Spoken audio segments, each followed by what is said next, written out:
Iki était un bon à rien inutile car il est né sans capacité magique. Alors il a fui de chez lui et s'est inscrit dans une académie où il est devenu chevalier et est devenu le combattant le plus fort juste pour prouver à sa famille prétentieuse qu'au moins la raison faisait partie de ses gènes. Avant cela, Iki est retourné dans sa chambre après l'entraînement et a remarqué une paire de bottes près de l'entrée, alors par curiosité, il est entré. Étonnamment, il a trouvé Stella habillée de rien d'autre que de ses sous-vêtements, et au lieu de détourner le regard comme un vrai gentleman le ferait, cet idiot a décidé d'enlever ses propres vêtements pour qu'ils puissent être à égalité. Bien sûr, cela n'a fait que faire voir Stella comme un maniaque cultivé.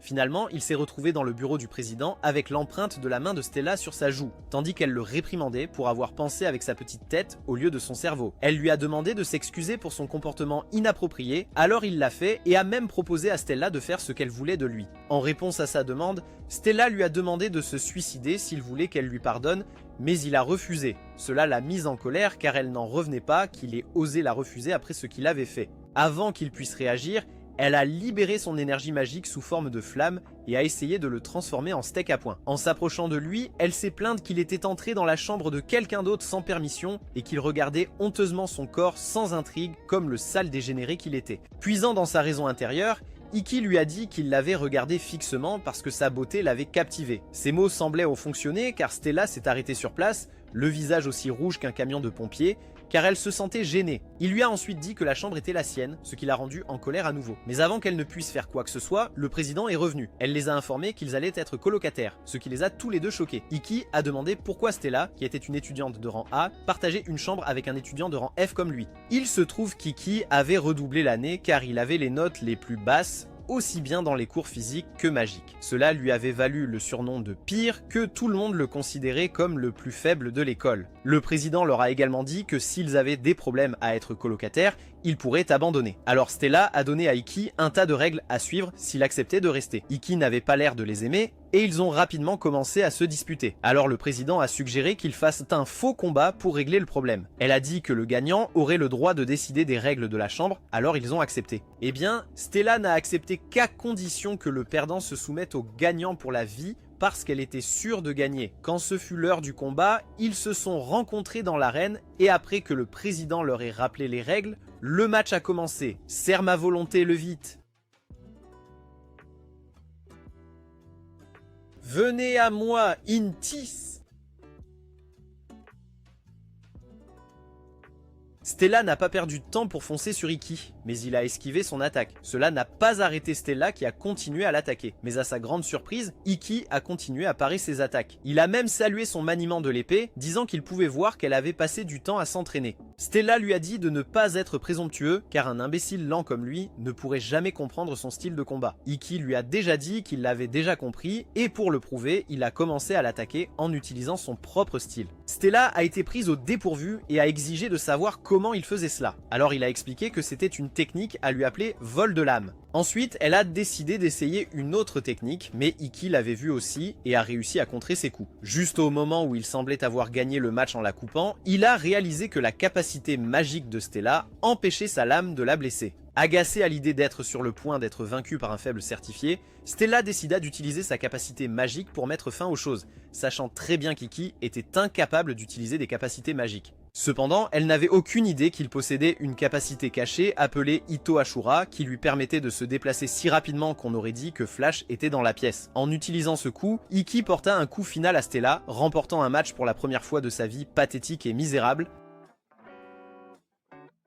Plus tard, Stella s'est réveillée dans une chambre d'hôpital où le président est venu lui rendre visite et pendant qu'il parlait, le président a révélé qu'Iki était très épuisé. Elle a dit qu'utiliser Ito Ashura le rendait toujours faible, c'est pourquoi il ne pouvait l'utiliser qu'une fois par jour, ce qui a conduit Stella à demander pourquoi Iki était toujours classé très bas alors qu'il était clair qu'il avait des compétences. Le président a expliqué qu'en tant que blazer, les compétences à l'épée et en arts martiaux d'une personne n'étaient pas des points d'évaluation. Elle a ajouté que malgré tous ces défis, Iki n'a jamais cessé de viser plus haut. En passant à autre chose, elle a rappelé à Stella sa raison d'étudier au Japon, qui était de devenir plus forte, et lui a conseillé de rester avec Iki si elle souhaitait y parvenir. Ce soir-là, lorsque Stella est retournée dans sa chambre, elle a trouvé Iki endormi, et comme une espionne bizarre, elle est restée là à le regarder. Quand il s'est retourné, elle a remarqué que son t-shirt était remonté, alors elle a essayé de toucher son dos. Cependant, Iki bougea à ce moment-là et attrapa sa main dans la sienne. Alors, pour se libérer, elle s'assit à califourchon sur lui. Quand elle a enfin récupéré sa main, elle a remarqué son corps sculpté et a décidé de satisfaire sa curiosité en le touchant. Pour des raisons qu'elle seule connaissait, Stella a commencé à agir comme si ses vannes avaient éclaté. Quand elle s'est rendue compte qu'elle agissait comme une chienne en chaleur, elle s'est réprimandée juste au moment où Ikki s'est réveillé et a demandé pourquoi elle essayait de faire un plan avec lui. Stella a été tellement choquée qu'elle a heurté sa tête contre la couchette. Après avoir soigné sa bosse,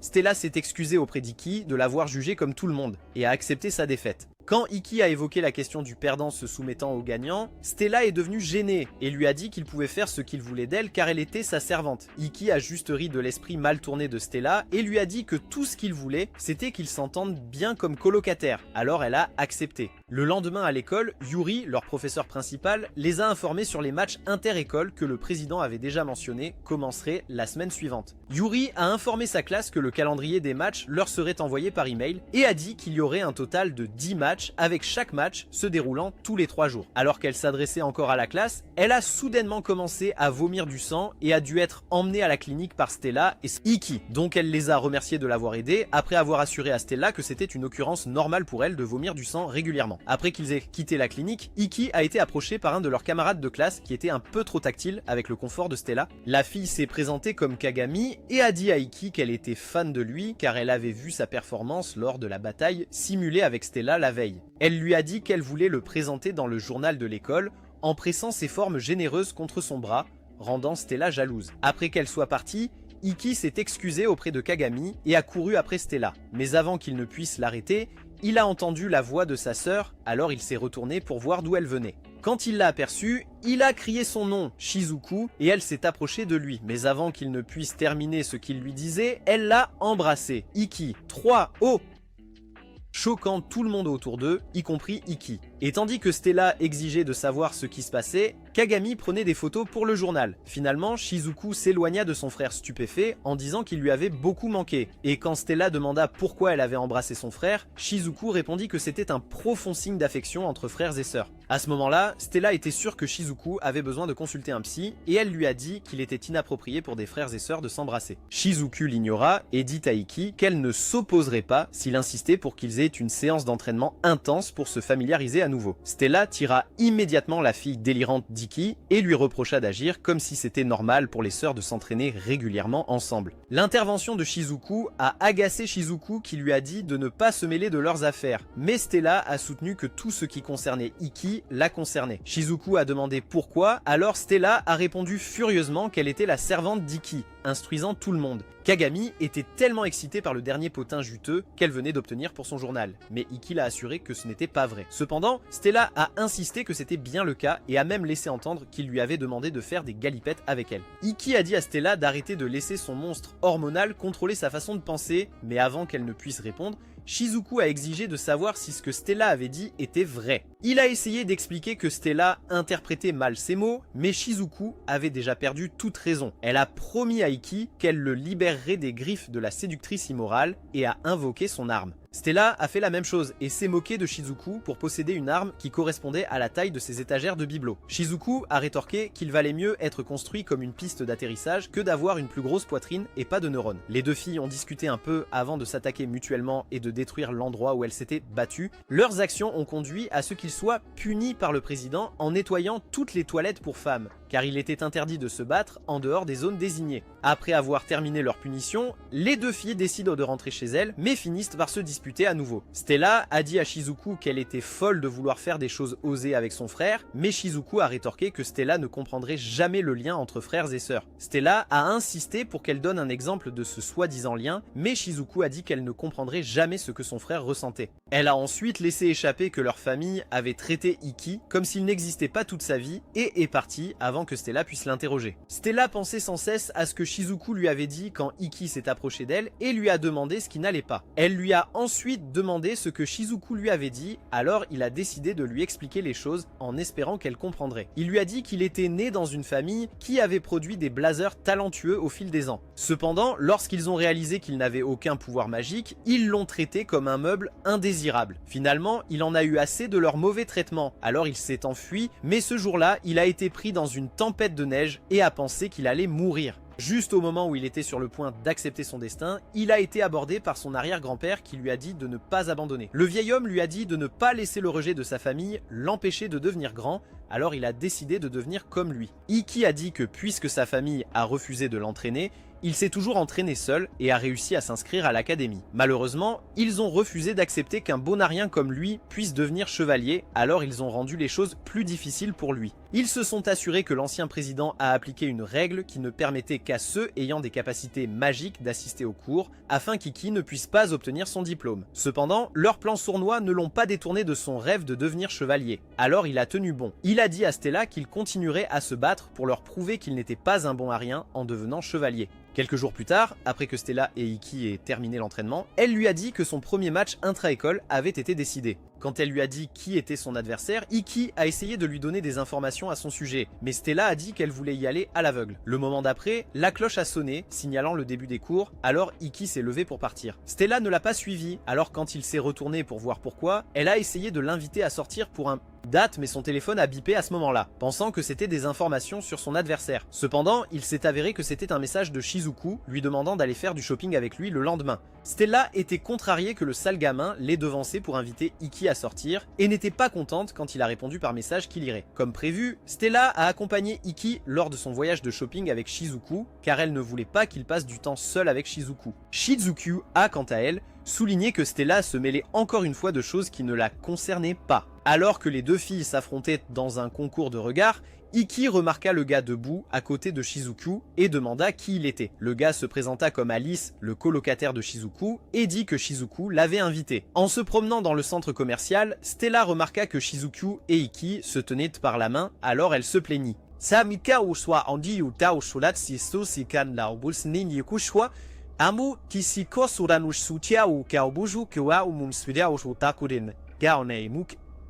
Pendant ce temps, dans le bureau de sécurité du centre commercial, les gardes allaient changer de poste lorsqu'ils ont été attaqués. Ikki et les autres s'étaient arrêtés dans un café pour manger des desserts, et quand Ikki a remarqué que Shizuku avait de la crème sur le visage, il l'a essuyé et l'a léché. Shizuku est devenu si rouge de honte qu'Alice l'a taquiné à ce sujet. Mais quand ils se sont tournés pour regarder Stella, ils ont vu qu'elle avait le visage plein de crème. À sa grande déception, il s'est levé pour aller chercher des mouchoirs afin de lui essuyer le visage. Après son départ, Shizuku a traité Stella d'idiote. Mais Alice a seulement ri et a dit qu'il la trouvait mignonne. Plus tard, les garçons sont allés aux toilettes. Et pendant qu'ils se lavaient les mains, Ikki a remercié Alice d'être amie avec Shizuku. Juste au moment où Alice lui disait qu'il était content d'être ami avec Shizuku, il a entendu un bruit et a fait signe à Ikki de se taire. À l'instant suivant, la porte s'est ouverte brusquement et un type armé portant une cagoule a commencé à tirer partout. Après que le type et son partenaire ont quitté les lieux, Ikki et Alice sont retournés dans la salle de bain par un portail qu'Alice avait créé. Les deux garçons ont immédiatement compris que le centre commercial avait été pris d'assaut, alors ils ont décidé de jouer aux gendarmes et aux voleurs.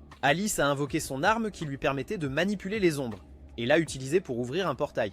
Ils ont utilisé le portail pour se rendre à la salle de sécurité et ont trouvé tous les gardes évanouis et ligotés. Ikki a appelé le président de l'école qui a autorisé l'utilisation de leurs armes en dehors de l'école. Elle leur a dit que les voleurs avaient un complice portant un blazer et leur a demandé de faire attention. En attendant, Stella, Shizuku et quelques autres personnes avaient été rassemblées comme otages dans une autre partie du centre commercial. Alors Shizuku a demandé à Stella de lui faire gagner du temps pour mettre son plan en action. Avant que Stella ne puisse faire quoi que ce soit, un petit garçon a lancé son cornet de glace sur un des voleurs qui avait frappé sa mère. L'homme sans cœur a jeté le garçon à terre avant de tirer sur lui, mais Stella est intervenue à ce moment-là et l'a sauvé. Comme son pouvoir empêchait ses balles de la blesser, Stella s'est approchée de l'idiot musclé, exigeant de parler à leur chef. Le gars a continué à tirer jusqu'à ce que le chef lui ordonne d'arrêter et il s'est présenté à Stella comme Bishao après l'avoir reconnue comme la princesse de l'Empire Vermilion. Il s'est ensuite tourné vers le gars qui lui avait tiré dessus et lui a demandé pourquoi il avait essayé de faire du mal aux otages. Le gars lui a raconté ce qui s'était passé, alors Bishao a dit que le gamin n'était pas en tort. Il a dit que la personne à blâmer était la mère qui n'avait pas bien éduqué son fils, et leur a dit qu'elle devait payer de sa vie. Avant qu'il ne puisse appuyer sur la détente,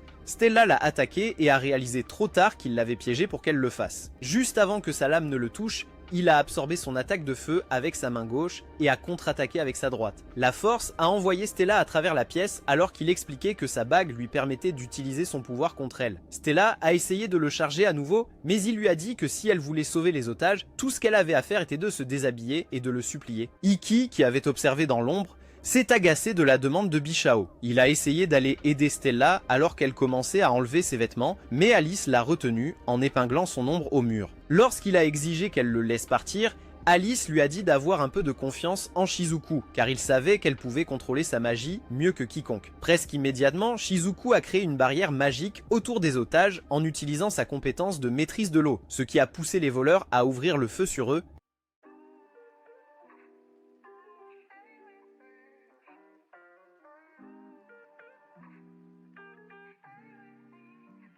Sabre secret japonais, Raikou. Juste quand il pensait que tout était fini, une femme qui avait prétendu être une otage attrapa une autre otage et pointa une arme sur elle. Elle demanda de laisser partir Bichao, sinon elle mettrait une balle dans la femme. Mais avant que quiconque ne puisse réagir, quelqu'un a éliminé à la fois Bichao et la femme. Alors que tout le monde se demandait d'où venait l'attaque, un gars est apparu de nulle part. Iki le reconnut aussitôt comme Kirihara. Et à la façon dont Kirihara lui parlait, il était évident qu'il y avait de l'animosité entre eux. Plus tard, pendant que la police rassemblait les suspects, Kirihara était entouré par un groupe de fans adorants, le félicitant d'avoir sauvé la mise. Stella et Shizuku exprimèrent leur antipathie pour lui, mais Iki les surprit en s'approchant de Kirihara et en le remerciant. Kirihara a alors profité de l'occasion pour se moquer d'Iki en le traitant de faible, ce que Stella n'a pas supporté, alors elle a défendu Iki. Kirihara a seulement ri et a dit qu'Iki l'a trompé avec son faux courage et qu'il n'était rien d'autre qu'un lâche peureux. Il a aussi révélé qu'il était le premier adversaire d'Iki pour les combats intrascolaires, choquant Iki. La semaine suivante, les matchs intrascolaires ont commencé avec Stella qui a gagné son premier match. Parce que son adversaire était trop intimidé pour se battre,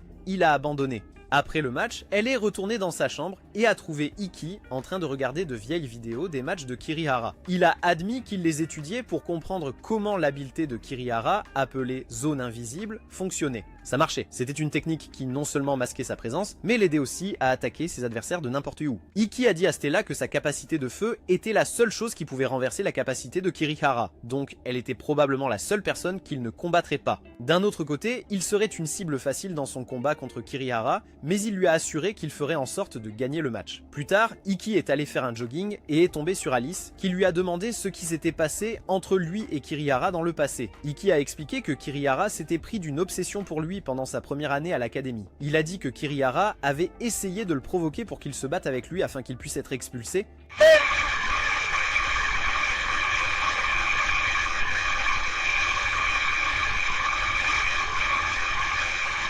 Alice compatissait avec lui pour avoir traversé tout cela et disait qu'il espérait que quelqu'un qui améliorerait les choses pour lui apparaisse. Le lendemain, avant le match d'Iki, il a assuré à Stella, Shizuku et Alice qu'il allait bien. Alice savait qu'il ne l'était pas, mais lui a souhaité bonne chance quand même avant qu'il ne s'éloigne avec les filles. Alors qu'Iki attendait que son match commence, il est devenu évident qu'il n'allait pas bien car il se souvenait de tous les aspects terribles de sa vie. Quand il a réussi à se calmer, il a entendu l'annonceur appeler son nom pour le match. Alors qu'il marchait vers le centre de la scène, Kirihara lui a dit qu'il s'attendait à ce qu'il ne se montre pas, mais a dit qu'il était content qu'il l'ait fait car il prévoyait de l'humilier. Après que le signal de début du match ait été donné, Kirihara a invoqué son arme et a utilisé son pouvoir pour transformer la scène en forêt. Presque immédiatement, il a commencé à tirer des flèches sur Iki, mais il les a toutes déviées car il pouvait les sentir. Iki n'a pas non plus mis de temps à découvrir d'où Kirihara attaquait et à le poursuivre. Kirihara a félicité Iki pour avoir utilisé son cerveau, mais lui a dit qu'il ne serait pas aussi chanceux à l'avenir. Il est ensuite redevenu invisible et a commencé à tirer des flèches sur Iki, aucune desquelles Iki n'a pas pu dévier. Stella a exprimé sa frustration face à la situation d'Iki et a dit qu'il aurait dû éliminer Kirihara dans le début. Alice a alors fait remarquer qu'Iki était trop nerveux pour penser clairement, ce qui lui a fait réaliser qu'Iki donnait une fausse impression. Pour aggraver les choses, les moqueries de Kirihara ont fait que les élèves qui regardaient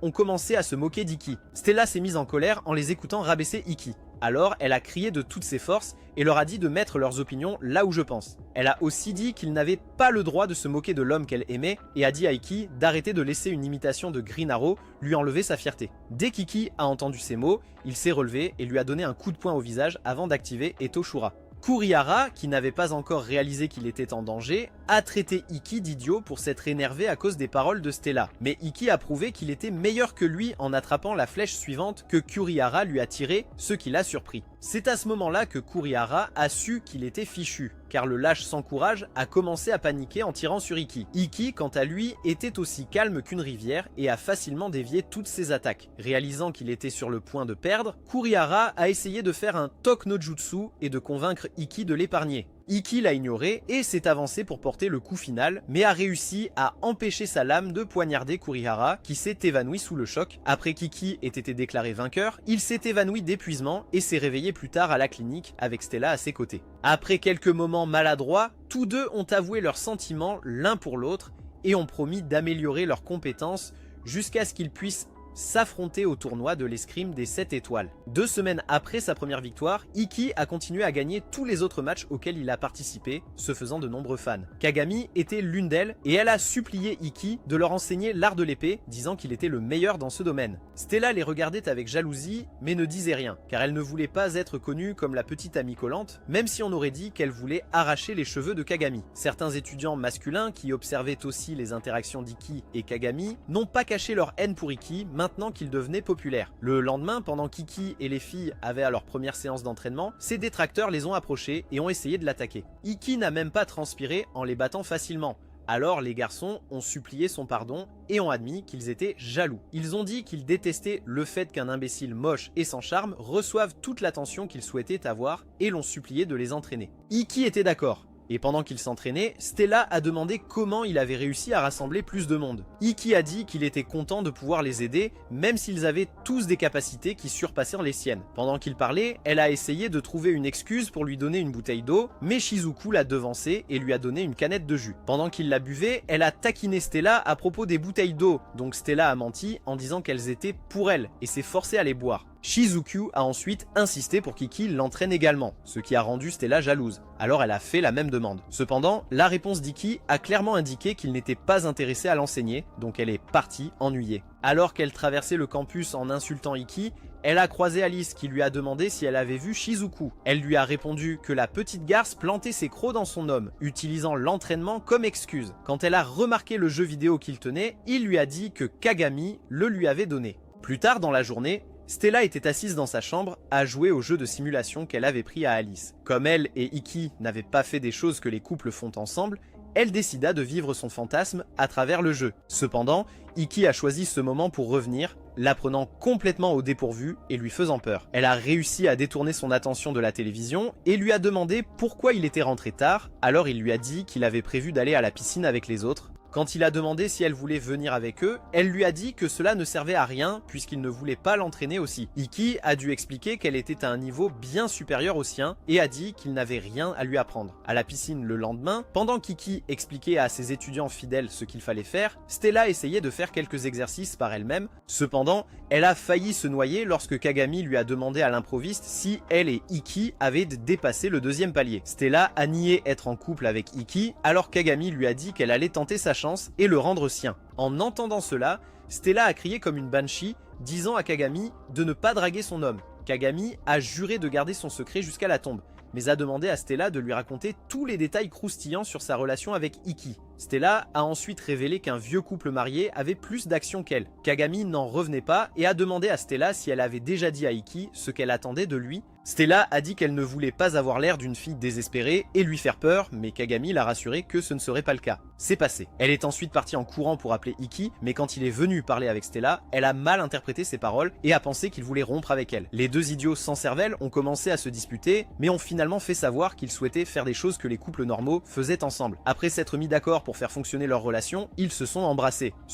Sur le chemin du retour, alors que leurs camarades dormaient, tous deux étaient assis à l'arrière du bus, se tenant par la main et souriant comme des imbéciles. Heureusement, nous avons été épargnés de voir plus de leur amour de chiot lorsqu'ils ont reçu des courriels concernant leur prochain match. Leurs prochains adversaires se sont avérés être des membres du conseil étudiant, qui étaient réputés pour être très forts. Cependant, ils se sont avérés être à la hauteur contre Ikki et Stella, qui les ont facilement vaincus, obtenant ainsi leur 6e victoire consécutive. Après le match, Ikki, Shizuku, Stella et Alice rentrèrent chez eux, et pendant que que les filles se disputaient pour savoir qui avait le droit de soigner le poignet foulé d'Iki, Alice a fait remarquer que quelqu'un les suivait. Iki lui a dit qu'il en était conscient et a dit que la fille l'observait depuis plus d'une semaine, alors Alice a suggéré qu'il lui parle. Quand la fille a réalisé qu'elle avait été repérée, elle a paniqué et est tombée dans une piscine voisine. Plus tard, elle s'est réveillée à la clinique et les a remerciés de l'avoir sauvée, avant de se présenter comme Ayatsuji Ayase. Iki a reconnu son nom de famille et a demandé si elle était liée à Ayatsuji Kito, le dernier samouraï. Ayase lui a dit qu'il était son père et Iki a exprimé sa joie de rencontrer la fille de son idole. Quand il a demandé à Ayase où était son père, elle lui a dit qu'il était hospitalisé à cause d'un accident survenu lors d'un match. Shizuku et Stella ont ensuite demandé pourquoi elle agissait comme une fan obsédée et suivait Iki. Ayase les a assurés qu'elle n'avait aucun intérêt lubrique pour Iki et a dit qu'elle voulait qu'Iki lui enseigne l'art de l'épée. Cependant, elle ne savait pas comment parler au garçon, alors elle l'avait suivi pour voir si elle aurait éventuellement le courage de l'aborder. Iki a alors proposé de lui enseigner, alors le lendemain, elle l'a rejoint pour une session de combat en tête-à-tête, tandis que les autres étudiants s'entraînaient. Après avoir combattu pendant un moment, Iki a réalisé que même si Ayase était douée, elle n'exploitait pas tout son potentiel, alors il lui a posé quelques questions. Ayase a admis que tout ce qu'elle voulait était de surpasser son père, mais peu importe combien elle s'entraînait, elle n'y parvenait jamais. Iki a fait remarquer que sa morphologie était différente de celle de son père et a dit que si elle continuait à l'imiter, elle ne progresserait jamais. Après avoir demandé la permission de la toucher, il a positionné ses cuisses d'une manière particulière et lui a demandé de l'attaquer. Ayase a fait ce qu'il avait demandé et a été surprise de voir que ses mouvements étaient meilleurs et plus rapides qu'avant, ce qui l'a rendue heureuse. En rentrant chez eux plus tard dans la journée, Iki s'est excusé de l'avoir touché de manière inappropriée. Ayase lui a dit de ne pas s'inquiéter car ses mains lui rappelaient celles de son père, et a dit qu'elle admirait les gens qui mettaient leur âme dans ce qu'ils valorisaient. Quand elle a remarqué que Shizuku et Stella la regardaient étrangement, elle leur a assuré qu'Iki n'était pas son genre, car elle préférait les hommes comme Kento Minami.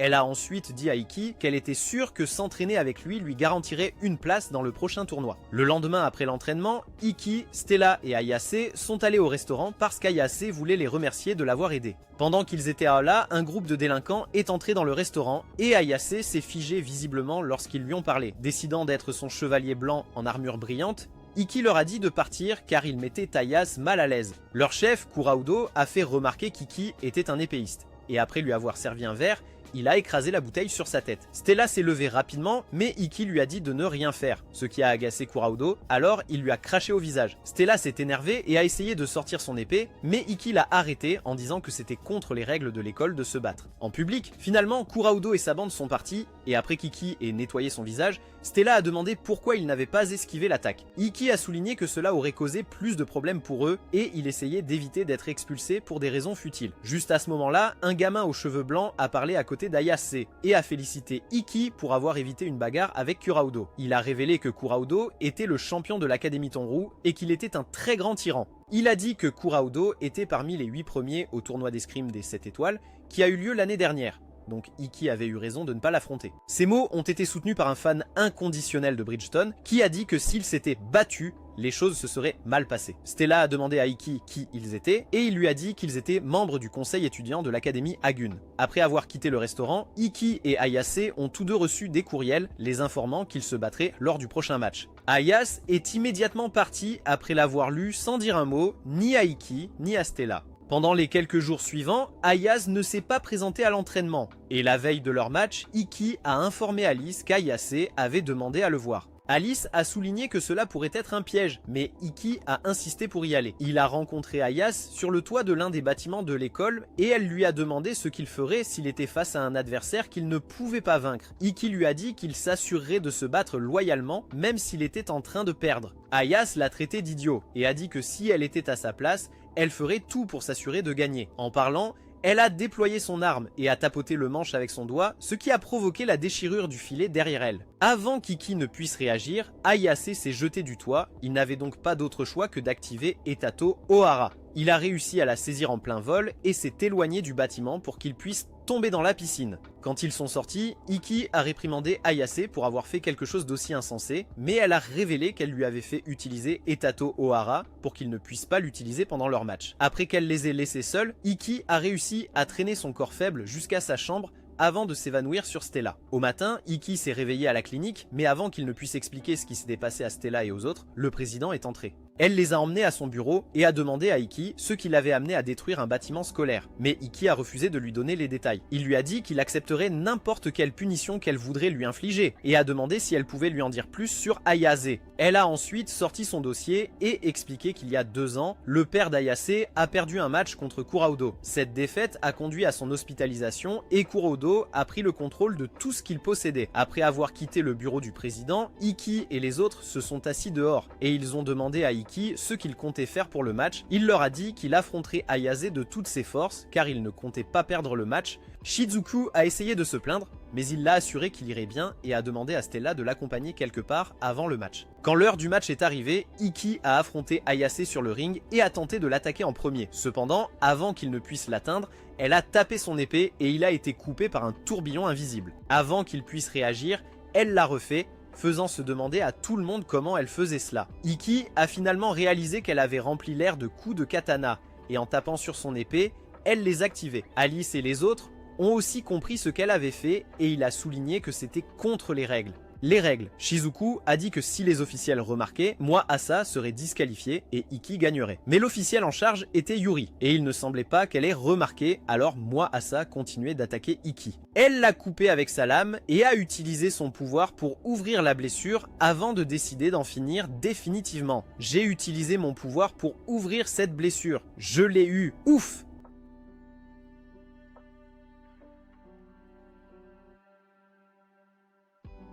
Asa a été agressif, jusqu'à maintenant. Kurogan, je suis désolé.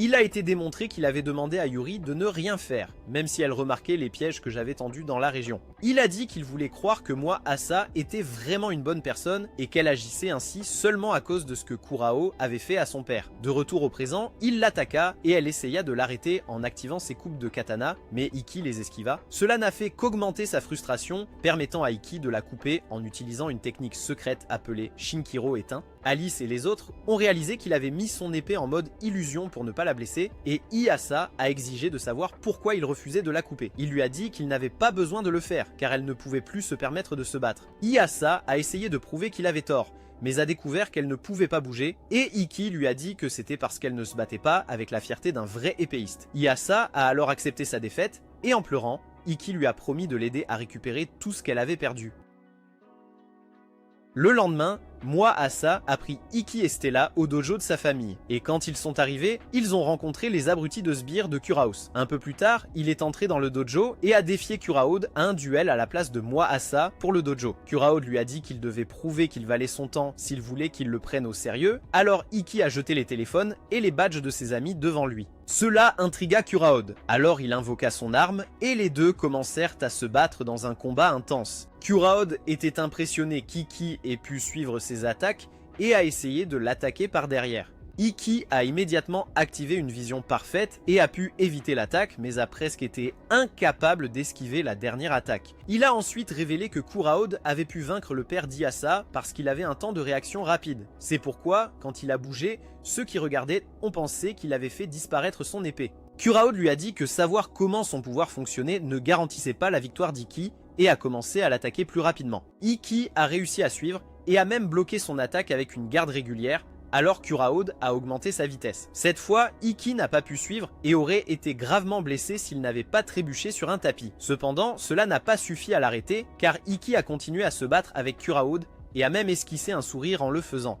Asa a essayé d'intervenir, mais Stella l'a arrêté en disant que si elle le faisait, elle ne récupérerait jamais le dojo familial. Moi, Asa, j'ai essayé de discuter, donc Stella a souligné qu'Ikki était extrêmement heureux et qu'il appréciait le combat. Elle a ensuite demandé si son père avait regretté d'avoir combattu Kuraod, et Asa a dit oui, parce que s'il n'avait pas combattu Kuraod, il vivrait heureux. Stella lui a fait comprendre qu'en tant que fier épéiste, son père était heureux d'être défié. Cela a fait qu'Asa rejoue les événements du duel dans sa tête comme si c'était le dernier album d'Ikki. En le faisant, elle s'est rendue compte que son père avait apprécié le duel plus qu'elle ne l'avait cru, et elle a commencé à pleurer car elle avait l'impression de ne pas comprendre les sentiments d'un véritable épéiste. Le moment suivant, leur attention fut attirée par Ikki et Kuraod, et ils remarquèrent que Kuraod était fatigué. Stella fit alors remarquer que l'utilisation de sa capacité trop longtemps le rendait extrêmement fatigué. Cependant, Kuraod n'était pas prêt à abandonner, donc Ikki déclara qu'il rendrait les 2 années que Iasa avait perdues. Alors qu'il chargeait Kuraod, il n'essaya pas de bloquer ses attaques, et Iasa réalisa qu'il utilisait la technique secrète que son père lui avait enseignée. Lorsqu'il a porté le coup final à Kuraod, Stella a dit à Iasa qu'Ikki avait utilisé l'acier de la lame pour reproduire sa technique secrète. Après que Kuraod ait accepté sa défaite, il s'est retourné pour partir et a dit à Ikki qu'il croiserait de nouveau le fer au tournoi des 7 étoiles d'escrime. Quand il est parti, moi, Asa, ai commencé à pleurer et lui ai dit qu'elle n'était pas prête à poursuivre l'héritage de son père. Cependant, Ikki et Stella ont réussi à la convaincre qu'elle allait bien faire. Elle les a remerciés et a promis de tout donner pour devenir une grande épéiste. Quelques jours plus tard, après qu'Ikki et Stella aient remporté leur 12e match de sélection, le président leur a offert des vacances d'1 semaine au centre d'entraînement de l'école. Stella était très excitée à l'idée de passer du temps seule avec Ikki, mais lorsqu'ils sont arrivés, ils ont été accueillis par les membres du conseil des étudiants. Après que Stella et Renren aient terminé un match de tennis avec super pouvoir, on leur a dit qu'elles étaient là pour nettoyer l'endroit. Pendant ce temps, Shizuku est partie en voyage de retour à la maison à la demande de sa mère, même si elle détestait être là. De retour au chalet, Stella et Ikki sont partis voir la cascade. En route, Ikki a remarqué que Stella traînait derrière. Quand il a suggéré de retourner au chalet, Stella a refusé, disant qu'elle voulait passer du temps seule avec lui. Après avoir marché quelques minutes de plus, Ikki réalisa que Stella n'allait pas bien et insista pour qu'il fasse demi-tour. Cependant, il commença à pleuvoir, et alors qu'ils s'éloignaient, ils ne remarquèrent pas un type louche avec un chapeau qui les observait. Ils trouvèrent un chalet de montagne et décidèrent d'y rester jusqu'à ce que la pluie se calme. Ikki a demandé à Stella d'enlever ses vêtements mouillés pour que son état ne s'aggrave pas, mais elle se sentait un peu gênée. Ikki a ensuite enlevé ses vêtements, ce qui a fait dire à Stella que cela lui rappelait le premier jour de leur rencontre. Finalement, elle s'est sentie suffisamment à l'aise et a commencé à enlever ses propres vêtements, mais elle était trop faible, donc Ikki a proposé de le faire. Ikki a fait de son mieux pour maîtriser ses hormones et se concentrer sur la tâche à accomplir. Lorsqu'il a terminé, Stella a demandé s'il pouvait aussi lui enlever son soutien-gorge car elle ne pouvait pas respirer correctement, et Ikki a réussi à le faire. Cependant, Stella a remarqué que son petit soldat se tenait au garde-à-vous et l'a fait remarquer, ce qui l'a amené à s'excuser pour son égarement. Pensez, elle a ensuite demandé s'il voulait mettre sa tige dans son tunnel, mais Ikki a refusé, disant qu'il l'aimait trop pour s'engager dans de telles activités si tôt. Il a dit qu'il voulait être assez fier pour annoncer son amour pour elle à leur famille. Leur conversation a été interrompue par la sonnerie du téléphone d'Ikki. Alors il s'est levé pour répondre et dire aux autres où la trouver. À leur insu, l'homme qui les suivait a passé un appel à un homme antipathique et corpulent qui lui a demandé de continuer le plan. Pendant ce temps, à la maison familiale d'Ikki, Shizuku a été convoqué par son père qui lui a dit qu'il était fier d'elle pour avoir remporté tous ses matchs de sélection. Quand Shizuku a demandé s'il ressentait la même chose pour Ikki, il n'a pas répondu, ce qui l'a fait partir en colère. De retour au lodge, Ikki a entendu un bruit venant de l'extérieur.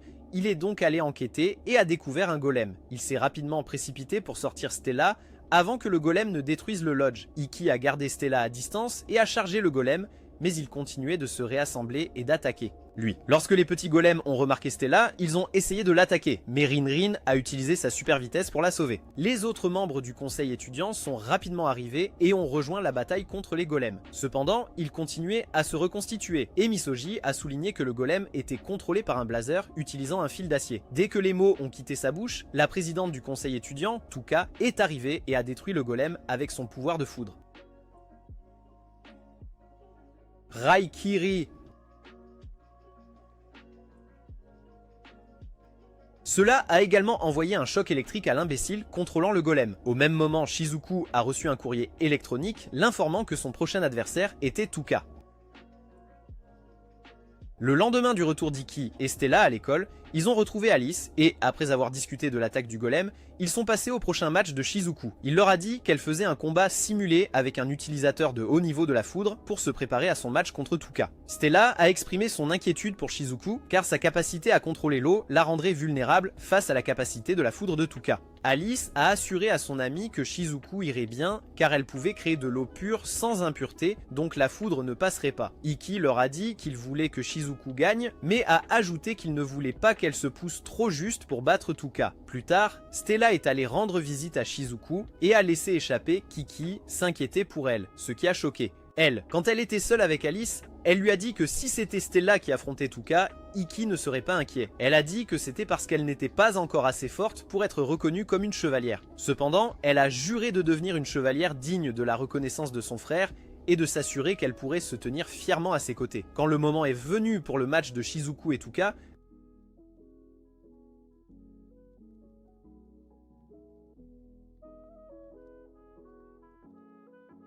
les deux filles se tenaient dans le ring avec leurs armes sorties, mais personne ne bougeait. Ikki a dit aux autres que Shizuku était prudente puisque Tuka avait un avantage. Il a dit qu'au moment où Tuka sortirait son épée, le match serait terminé et Shizuku perdrait, donc elle essayait de l'éviter. Le moment suivant, Shizuku a attaqué Tuka avec son pouvoir d'eau, gelant complètement le ring, mais Tuka a esquivé et a égalé ses attaques. Les deux filles ont continué à se battre avec Shizuku, utilisant sa glace, et Tuka la contrant avec sa foudre. Finalement, Shizuku a immobilisé Tuka en utilisant de la glace et a essayé de l'éliminer, mais Tuka a bloqué l'attaque. Alors qu'elle se faisait face, Tuka s'est soudainement dirigée vers Shizuku qui a à peine réussi à bloquer l'attaque. Cela l'a laissée désorientée pendant un moment alors qu'elle se demandait si ses yeux lui jouaient des tours. Tuka a bougé à nouveau et a réussi à frapper Shizuku avec une attaque de foudre, mais il s'est avéré que c'était un clone. Cependant, Shizuku n'est pas sorti indemne car l'attaque de Tuka avait effleuré son bras. Alors que le combat continuait, Shizuku a commencé à se défendre au lieu d'attaquer,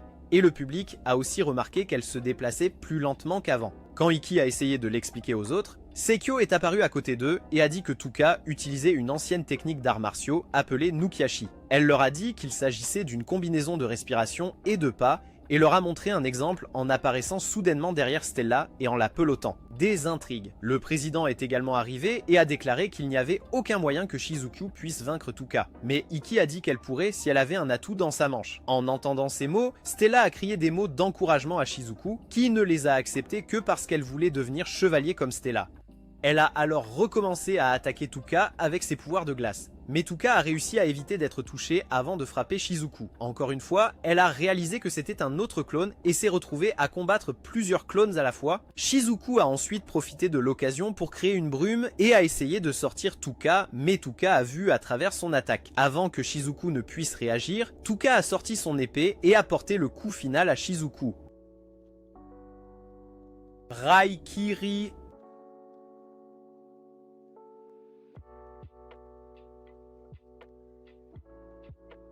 Quand Shizuku s'est réveillée, elle était à la clinique et Ikki, Stella et Alice étaient avec elle, mais elle leur a demandé de partir. Ikki et Stella ont fait ce qu'elle a demandé, mais Alice est restée et a dit à Shizuku qu'elle n'avait pas besoin de faire semblant d'être forte devant lui alors qu'il la serrait dans ses bras. Pendant ce temps, la défaite de Shizuku parvint à son père qui donna la permission au gros bonhomme au chapeau de faire ce qu'il voulait. Quelques jours plus tard, après que Stella ait remporté sa 14e rencontre, elle et Ikki allèrent se promener et alors qu'ils s'embrassaient, ils ignoraient qu'on les prenait en photo. Plus tard, la présidente a appelé Ikki dans son bureau et l'a informé qu'Akaza, un des hommes de son père, avait fouiné autour de l'école. Ikki a dit qu'il était sûr que l'homme n'agissait pas sur les ordres de son père et a ajouté que le vieux rusé l'avait toujours détesté. Le président lui a demandé de continuer ses affaires et a affirmé qu'elle ferait tout ce qui est en son pouvoir pour le protéger. Après avoir quitté son bureau, il a rejoint Stella et ensemble, ils se sont rendus au bureau du conseil étudiant pour rencontrer le membre. Ensemble, ils sont tous allés dans un orphelinat. Et pendant que Stella et les autres jouaient avec les enfants, Ikki a aidé Toka et Misoji à préparer le déjeuner. En discutant, elle lui a dit que sa capacité lui permettait de lire l'état de son adversaire, Esprit, ce qui signifiait seulement qu'elle était bien consciente des mouvements de Shizuku, mais lui avait donné une chance de faire ses preuves. Avant que le déjeuner ne soit servi, Misoji a dit à Ikki que la source du pouvoir de Toka était ceux qui l'entouraient, ce qui l'a fait la respecter encore plus. Ce soir-là, quand lui et Stella sont retournés à l'école en vie, Shizuku et Kagami les ont rencontrés à l'arrêt de bus et leur ont montré l'article publié à leur sujet. Stella l'a lu et a découvert qu'il ne contenait que des mensonges sur Ikki. Avant qu'il ne puisse décider de ce qu'il fallait faire, une voiture s'est arrêtée à côté d'eux et Akaza en est sorti. Il a dit à Ikki de l'accompagner car une enquête devait être menée concernant le problème avec Stella. Stella a essayé de protester, mais Ikki l'a assuré qu'il irait bien et est monté dans la voiture avec Akaza, ne sachant pas qu'il serait absent pendant longtemps. Au siège de la Fédération des Chevaliers Magiques, Ikki a été accusé d'avoir des relations immorales avec Stella. Ikki leur a dit que lui et Stella étaient en couple parce qu'ils s'aimaient, mais cela ne les a pas empêchés de le juger chaque jour en l'accusant de choses